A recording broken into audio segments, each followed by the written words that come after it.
सदाशिवसमारम्भां शङ्कराचार्यमध्यमाम् अस्मदाचार्यपर्यन्तां वन्दे गुरुपरम्पराम्.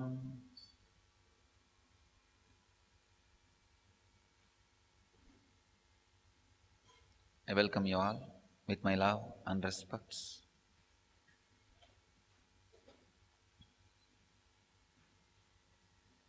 I welcome all the centers who are sitting with us now live. I welcome all the cities, satsang centers who are sitting with us in two-way, and the cities and centers who are sitting with us through webinar around the world.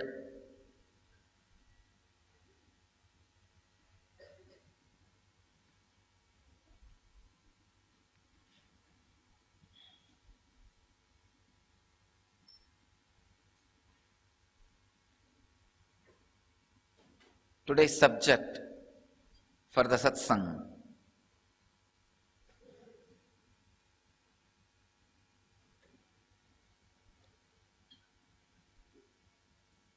meditation, magnificent state of bliss.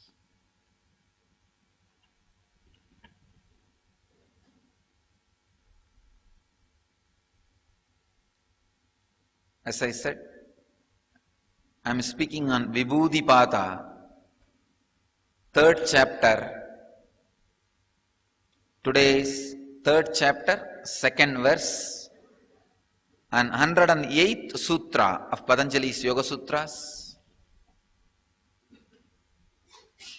Tatra pratyayeka tanata dhyanam. Tatra pratyaya eka tanata dhyanam. Swami Vivekananda translates this sutra as an unbroken flow of knowledge about that object is dhyana. Swami Prabhavananda translates as meditation is an unbroken flow of thought towards the object of concentration. Swami Sachidananda translates as dhyana is the continuous flow of cognition toward that object. Osho translates as dhyan, contemplation, is the uninterrupted flow of the mind to the object.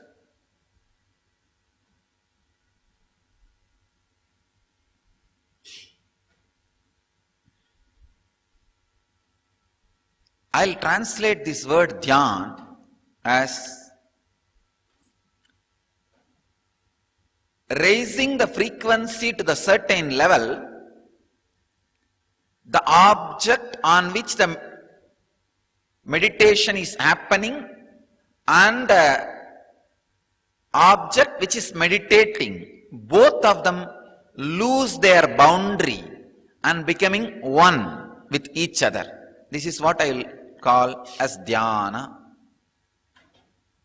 Please understand. I am not just translating. I am giving you the exact meaning. Dhyana means, for example, if I am meditating, doing dhyana on this cloth, raising the mind to certain frequency where the mind and this cloth loses the idea of boundary and they disappear into some space where there is no difference, where there is no two exists. It is all about one. Please understand.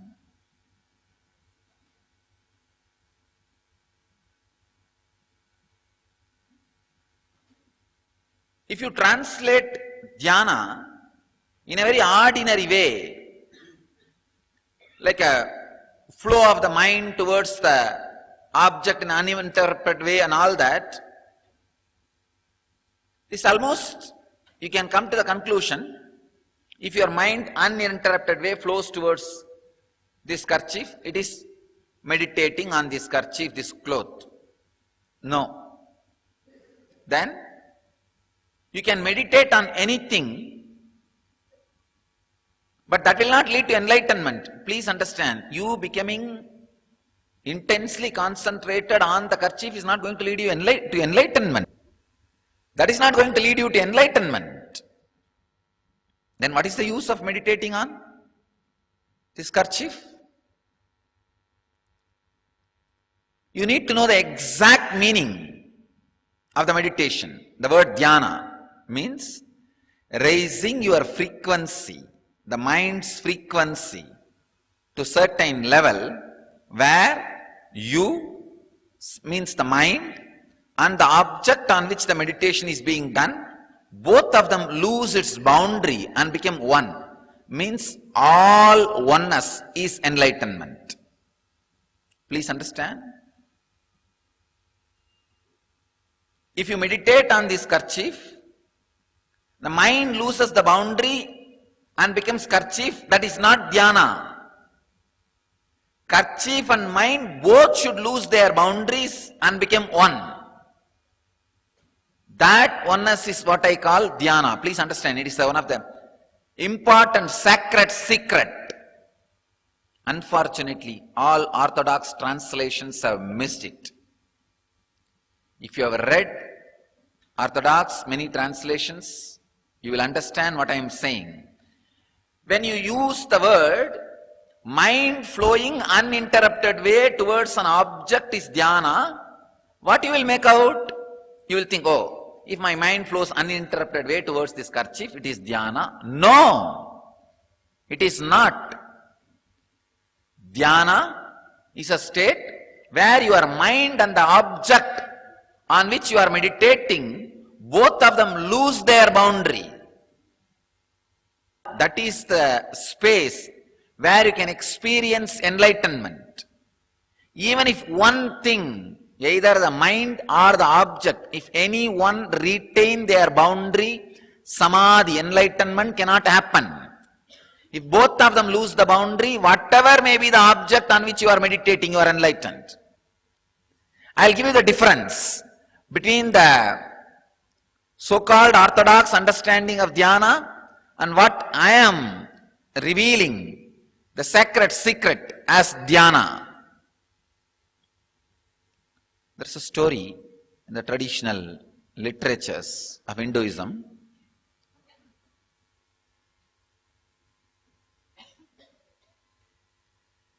Story of Rishi, Bharata. This Rishi was supposed to be a renunciant, staying in the banks of a river. But one day, he saw a deer dying, giving birth to a small child, baby deer, whatever word you use for baby deer. And this guy got very much attached to that baby deer. And he started taking care, because no mother, he started taking care. Slowly, the attachment grew so much. At the time of death, this Bharata was continuously thinking of the deer, worried about the deer, so attached to the deer, he died and took birth as a deer and came back to live with the deer. This is what will happen if you understand the word meditation or dhyan in so-called old way. What happened here? The uninterrupted flow of a mind of Bharata towards one object has happened. But finally, what is the result of that? He has to take the birth of deer and come back to live with the deer. No, that is not dhyana. That is not meditation. Meditation means where the mind which is meditating and the object on which the meditation is done, both lose its boundary. When the boundaries are lost, you experience samadhi, the extraordinary powers and siddhis and realizations. I'll give you another one example. One suppressed class person, so-called untouchable, wanted to have initiation and want to meditate on God. But the village guru is not interested in initiating him. He said, no, I will not initiate a suppressed low caste person. So this low caste person made an idea. Every day that guru early morning will go to the river bank to take bath. So he was observing. One day that guru by mistake slipped for some reason. Then he immediately chanted Ram Ram. Usually in Indian villages, if you slip or fall or sneeze, they will chant God's name. So this guy thought, yes, this is a nice idea. I'll go and lie down in the steps of the river early morning. So naturally this guru, in the early morning darkness, he will not see me and he will step on me and he will chant the name Ram Ram.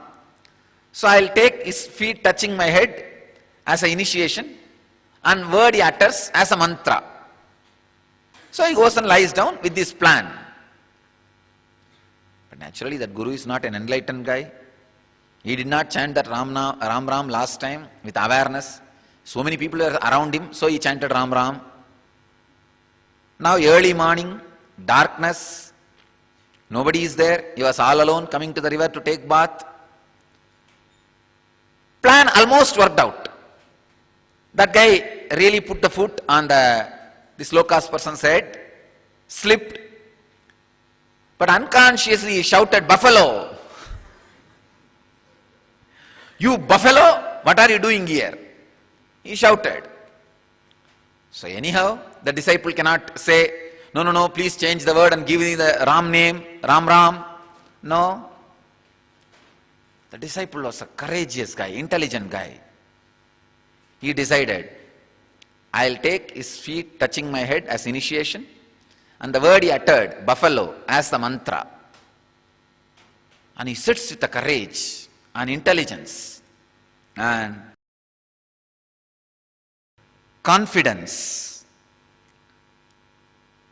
starts raising his frequency of the mind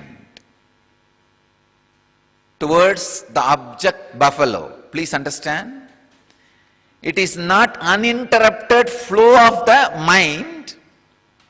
It is raising the frequency of the mind where the object and the mind, both of them lose their boundaries. And he experienced that. And the divine appeared in the form of the golden buffalo, and his mind and the buffalo idea, both of them lost the boundary, and the high frequency was experienced by him as samadhi. Then the local village festival, they are trying to bring the deity out of the temple. He sees the deity in the buffalo form. The priest was trying his best to get the deity out. It's not coming out for some reason. They were all shocked. Why the deity is not coming out? Then this low caste man, he shouts, "Hey, it's because the buffalo's horns are stuck in the doorway.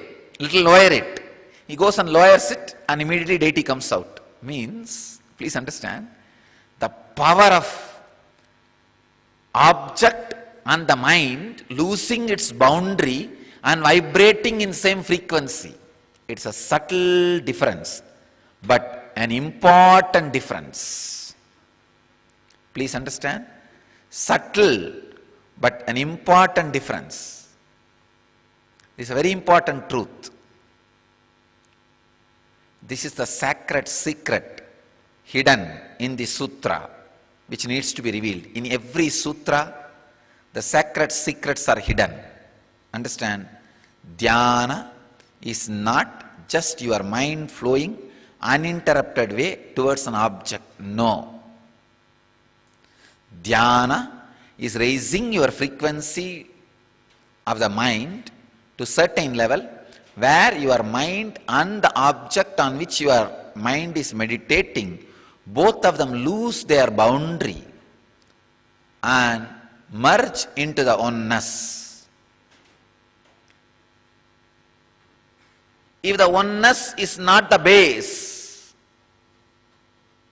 meditation leads to unconscious sufferings. Meditation means that constantly being connected to some object. What is the use?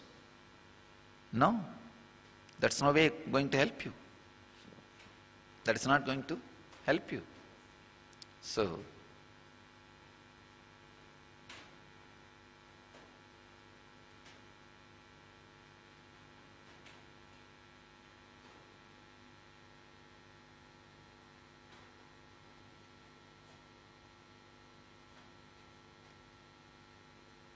the sacred secret behind the word dhyan has to be understood so that the right practice can happen. I tell you,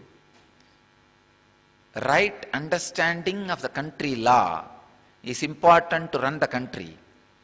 Right understanding of the cosmic law is important to experience the cosmos. These are cosmic laws. A small misunderstanding or misinterpretation or wrong understanding will lead to misery, not to one person or 2%, thousands of people. That is why I warn you again and again and again. Listen to those great secrets, internalize these great secrets with a lot of care, because the cosmic law, the ideas which you internalize, is going to play a major role. The way in which you think, the way in which you work, the way in which you do the strategy planning about your life. Wrong strategy is not only dangerous for you, dangerous for everybody.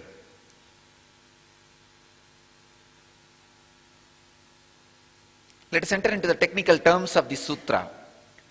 Tatra pratyaya eka tanata dhyanam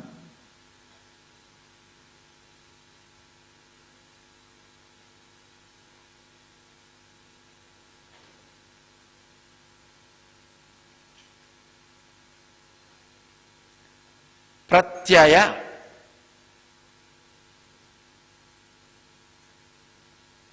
The word pratyaya can be translated as cognition, awareness principle, awareness perceiving, different words. I'll translate that word pratyaya as raising the frequency to the level where the object and the mind, which is meditating, both of them lose its independent boundaries.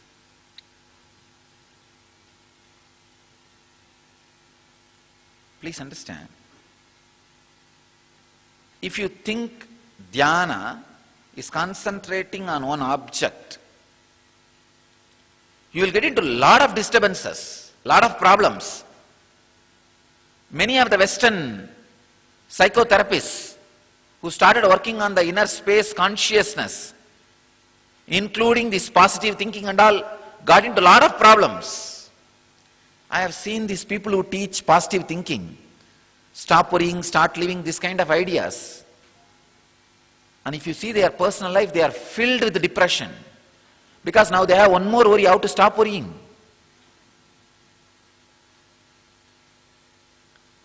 It's like people take sannyas, celibacy vow to achieve enlightenment. Finally, after a few years, how to maintain the celibacy vow becomes a major main focus than enlightenment. That's a wrong space to be in. It's like you get into a train to reach Delhi. By the time you get so attached to the train and you brag about your train so much to the whole world, now the whole priority and everything to become how to be inside the train, not to reach the Delhi. Then you decide, whether train goes to Delhi or this side, that side, I'll sit in the train itself. And we will have to do something to be in the train forever.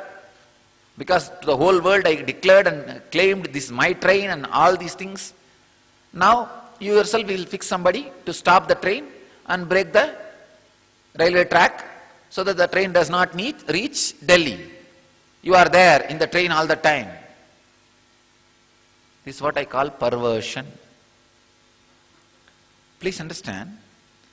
I have seen people getting perverted in the name of Dhyan. That's the most sad part. Most sad part. The purpose is lost. It's really sad. I have seen these people, in the name of Dhyan, all kinds of foolish ideas being taught. Understand, flowing towards certain object can never be called as Dhyan. That can lead to more and more irritation, agitation, suffering, restlessness. Raising your frequency where your mind and the object loses its boundaries is Dhyan. That is Dhyan.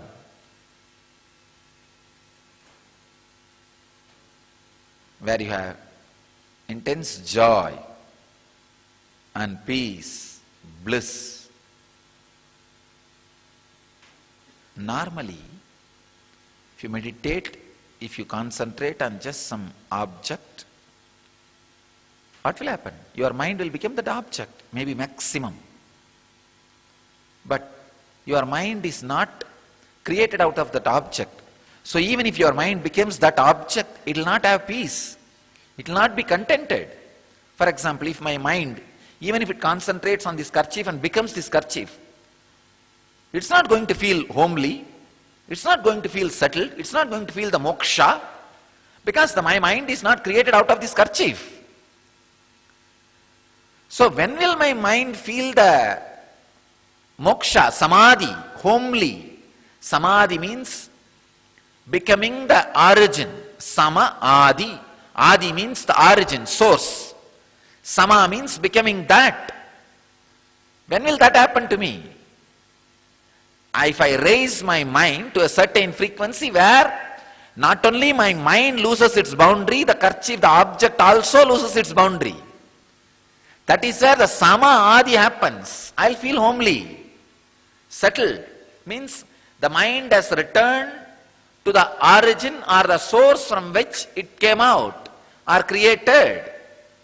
So the understanding about dhyana should be proper so that you can experience the next step, samadhi. The understanding of dhyana is wrong, then samadhi can never happen in you. Even if you are put in samadhi, means in Sanskrit we use this word for two meanings. Being buried also is called as samadhi. And achieving the enlightenment is also called samadhi. If you have not understood the word dhyan properly, even if you are buried, you are not going to achieve samadhi. If you understand the word dhyan properly, even if you are buried, you will be in samadhi. There's a big difference. The sacred secret you need to understand in this sutra is raise the frequency of the mind to a level where not only your mind loses its boundary, the object on which you are meditating, that also loses its boundary. And both enter into the essence from where both came out. Dhyana is raising the mind to a level where my mind and the object, kerchief, on which the meditation is happening, both of them lose the boundary and become one with the frequency from where both came out. That is what will give the eternal peace, the homeliness, sama adi, becoming one with the origin, source. So, I wanted you to contemplate on this sacred secret and how you are missing this one word dhyana and doing many mistakes in your life. Just contemplate on this one idea. I don't want to give you too much words today. This one sacred secret can solve many of your problems, because whole life, whole day you are concentrating on something. If you are concentrating with this clarity, your day-to-day life itself can become Nitya Dhyana. If you are not having this understanding, even your Nitya Dhyana will not be a Dhyana. It will be just some concentration. Leads to more restlessness. So understand this and do your dhyana, do your Nitya Dhyana, do your life based on this understanding. I request you all to have this understanding in your dhyana, and I bless you all to achieve, live, experience, express, radiate and share the eternal bliss. Nityananda.